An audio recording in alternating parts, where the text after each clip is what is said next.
మీరున్నప్పుడు చేయలేదా మల్లన్న సాగర్ కట్టలేదా ఆందోళనలు కాలేదా కొండపోచమ్మ సాగర్ కట్టలేదు అవును అయినాయి కానీ కేసీఆర్ ఏం చేసిండు పిలుచుకొని మాట్లాడిండు ఆ రోజు మంత్రులు డైరెక్ట్గా పోయి రోజులు చర్చలు చేసి ఒప్పించి మెప్పించి వాళ్ళకి ఎంత ఇయ్యాలనో ఇప్పించి అవసరమైతే ప్లాట్ ఇచ్చి ఇల్లు ఇచ్చి పరిహారం ఇచ్చి వాళ్ళకి రేపటి రోజున మీ భూముల విలువ పెడుతుందని చెప్పి సంజాయించి కాలు పట్టుకొని కడుపులో తల పెట్టుకొని ఒప్పించుకున్నాం ఆఖరికి చేసుకున్నాం మరి వీళ్ళేం చేయాలి ముఖం చాటేస్తే అయిపోతుందా అందుకే మీరు దయచేసి చేయాల్సిన డిమాండ్లు మూడే ఒకటి మాకు అలైన్మెంట్ అన్నా శాస్త్రీయంగా చేయండి మేము అభివృద్ధి వ్యతిరేకం కాదు రెండు నష్టపరిహారం సమంజసంగా ఇవ్వండి ఇది సరిపోదు ఏ రకంగా కూడా బహిరంగ మార్కెట్లో ఒక రేటు ఉంది ఎస్ఆర్ఓ రేట్ ఒకటి ఉంది మరి దాన్ని పెంచి మానవతా కోణంలో ఒక దగ్గర మామ్నూర్ ఎయిర్పోర్ట్ కాడ 1,20,00,000 ఇస్తున్నారని చెప్పి కూడా తమ్ముడు ఇచ్చిండు వెంకటేష్ ఎకరానికి ఎయిర్పోర్ట్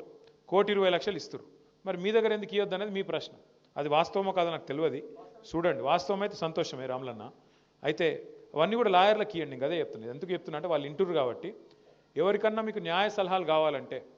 మీకు ఎవరికైనా సరే న్యాయ సలహాలు కావాలంటే ఇగో మన తెలంగాణ భవన్ గారు దీని పేరు ఇప్పటి నుంచిగా జనతా గ్యారేజ్ మీరు ఎప్పుడంటే అప్పుడు రావచ్చు మీకు ఏ సమస్యలు ఉన్నా వాళ్ళకి చెప్పచ్చు మీకు న్యాయపరంగా కూడా ఎలాంటి చిక్కులు లేకుండా ఇబ్బంది లేకుండా వాళ్ళు మీకు సలహాలు కూడా ఇస్తారు ఇక మీ వాళ్ళే ఉన్నారు ఇదంతా నాయకులు